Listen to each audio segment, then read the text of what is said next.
can run, but you can't hide.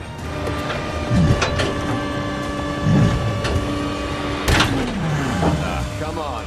Don't be shy. This might hurt a little.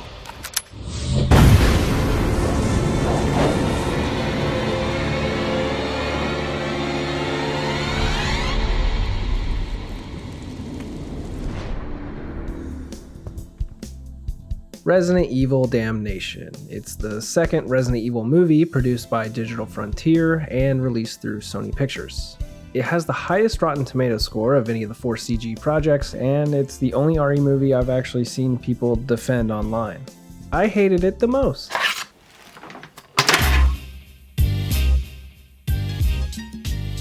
From here there will be spoilers, so if you care about that, then here's your chance to skip to the non-spoiler conclusion part of the review. 3, 2, 1. Resident Evil Damnation was directed by a man named Makoto Kamiya. He is described by the crew as being a kind of fun-loving goofball who has a childlike fascination with the military combat side of things. He also directed Degeneration, which saw Leon reduced completely to action godman, so this makes sense to me. The story was written by Shotaro Soga, the same writer responsible for Degeneration and Resident Evil 6. Much like those titles, Damnation gets bogged down in more of the same frivolous political intrigue fans have been rejecting for years. Many of my complaints with Damnation are more or less the same as my problems with Degeneration or Infinite Darkness. The movie is essentially just another basic Revenge Man plot, but that doesn't stop it from getting needlessly complex with details. I mean, you've got sovereign nations, rampant capitalism, and bioterrorism. For 74 years, the might of Soviet socialism was so great then. In 1991, the divide between rich and poor became so great that various countries would just becoming ever stronger. Eastern Slavs' first female president was Svetlana Belikova. After several years of This one is so convoluted with details in the first minute, it makes me miss the simplicity of Degeneration's opening. I mean, the original character of this movie has 3 names, for Christ's sake. Now, I don't mind the series trying to grow out of the B-movie genre that it started in, but I believe Resident Evil would always be better if it just remembered this timeless lesson. Wait, can you go back? Michael always says K.I.S.S. Keep it simple, stupid. Great advice. Hurts my feelings every time. The movie has another fictional civil war as the backdrop, which gives our new characters a tragic backstory to justify their stupid choices as usual. Alexander, aka Buddy, aka Sasha, is our angry sad boy character this time around. He was a former teacher whose school and fiance got blown up real good, so now he's mind-controlling lickers to fight the power. Like you do. He's meant to serve as a foil to the BOW fighter Leon, but I think the contrast is pretty clumsy and it ends up being weak overall. No matter how you dress it up though, the whole revenge thing is pretty tired even at this point in the series. But beyond that, his character is pretty one-dimensional, acting cold and dismissive towards everyone throughout the movie and being blindly motivated by revenge. So I was never really able to connect with him or his cause because of that. He even treats his only friend like shit at every given opportunity, though I can't say I really blame him there. This guy might be the worst character in all of Resident Evil for me. Even worse than that, or this.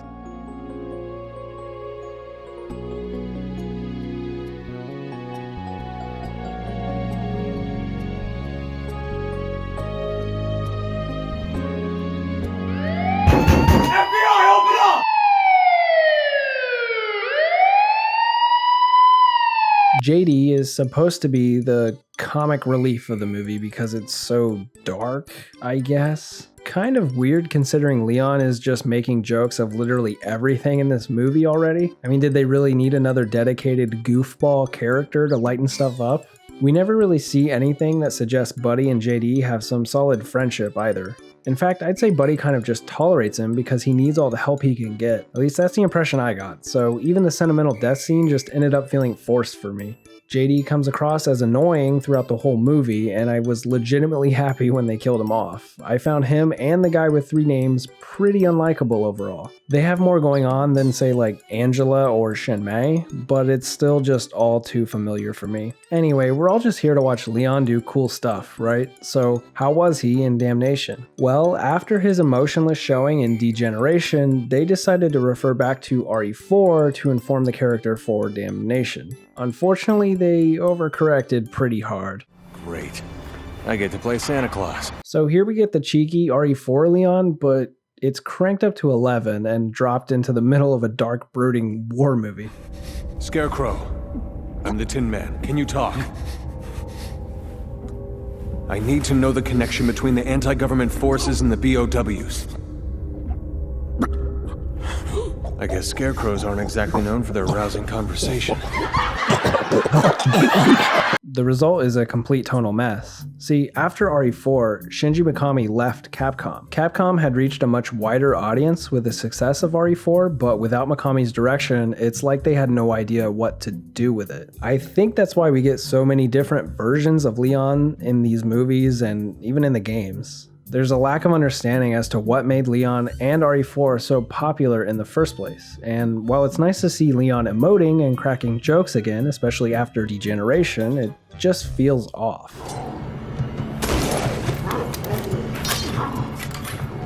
Look like I need a pruning.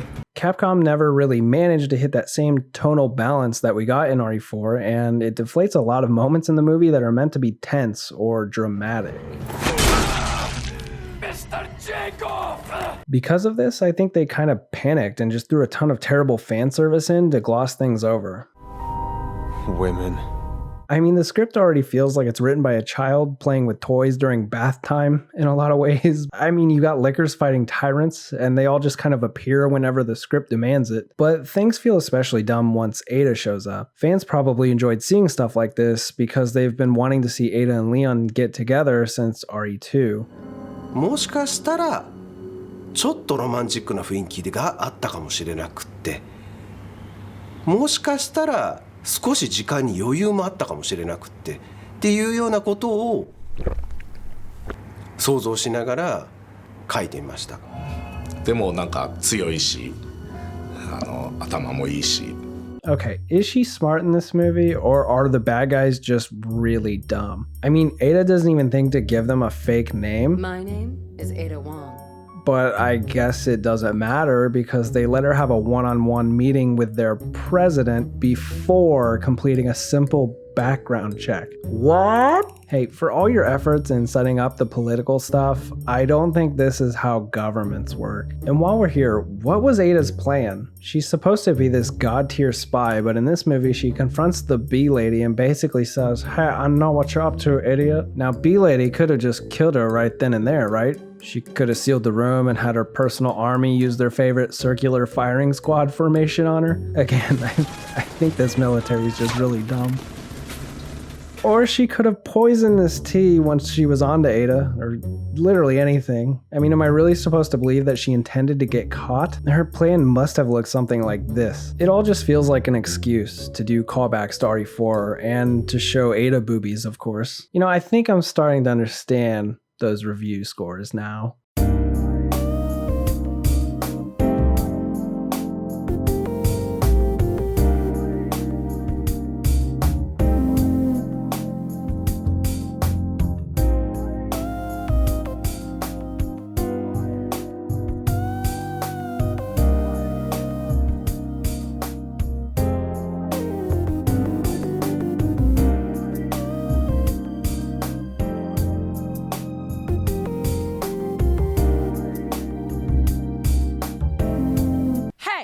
What do you think you're looking at? You pervert!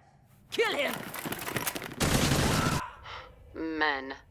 There are a lot of other problems I had with this movie, like its pacing, action, or character stuff, so I'll just list some examples now and we'll wrap this up. The first half of the movie felt like wheel spinning for 45 minutes. Leon goes from one location to another and back to pad out the movie. I mean, all that we establish here is that Sasha is going to be the bad guy. I mean, what a surprise. I wasn't a fan of the B-Lady.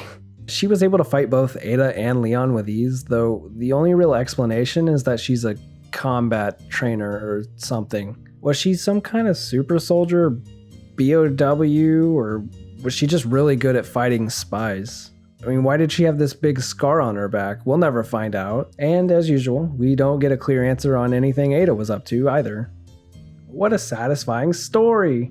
One of the most annoying things was how the Lickers would just show up whenever the story needed them to. I mean, let's count how many times they come out of nowhere to save the day, shall we?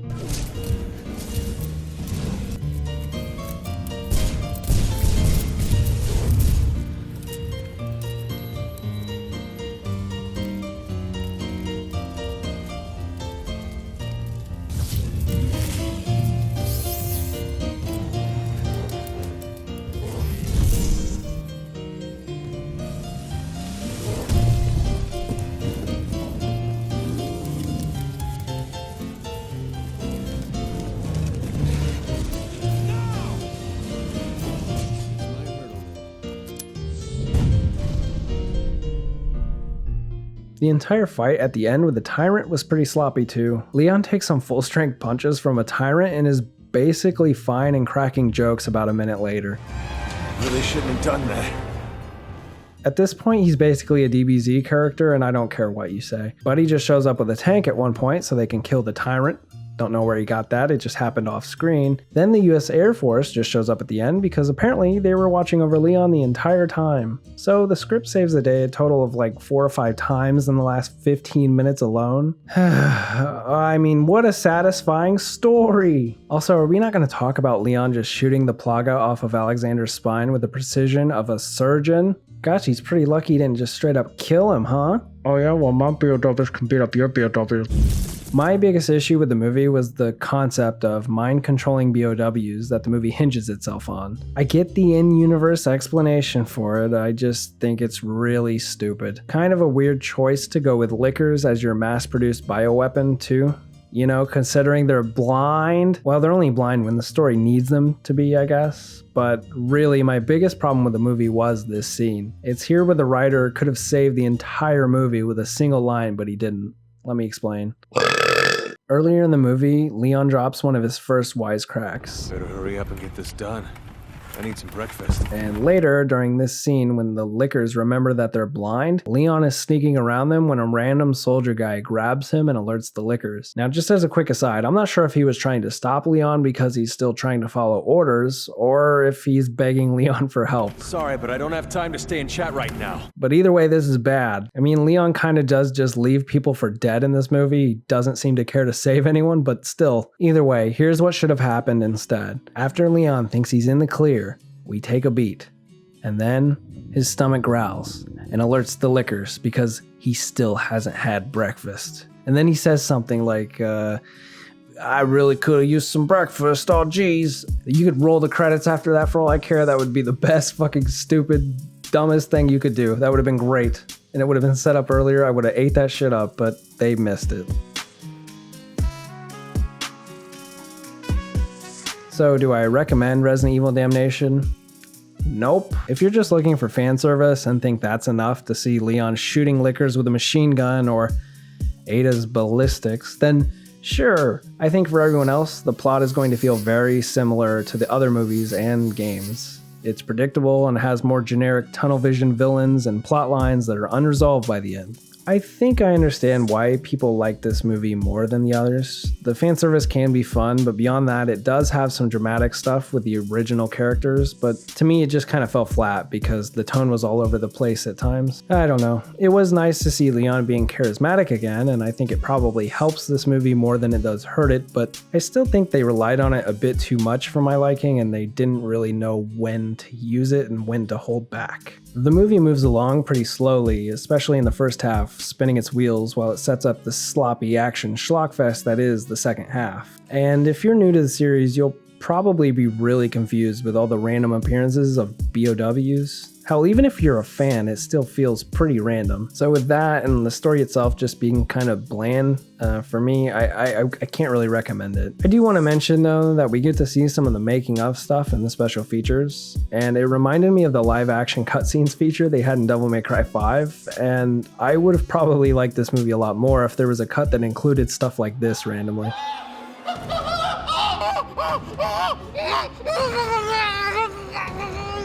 See what I'm seeing? Yeah. It's like a beehive. So you missed me, huh? It's a beehive. Holy shit. Anyway, thank you for watching my review. I'm doing Vendetta next, so please pray for your boy. I'm using my plaga now to mind control everyone into liking this video. If everyone likes the video, the algorithm might favor us and we can stop getting comments like this. And probably start getting more like this, actually. Never mind. Anyway, that's it for now. Bye.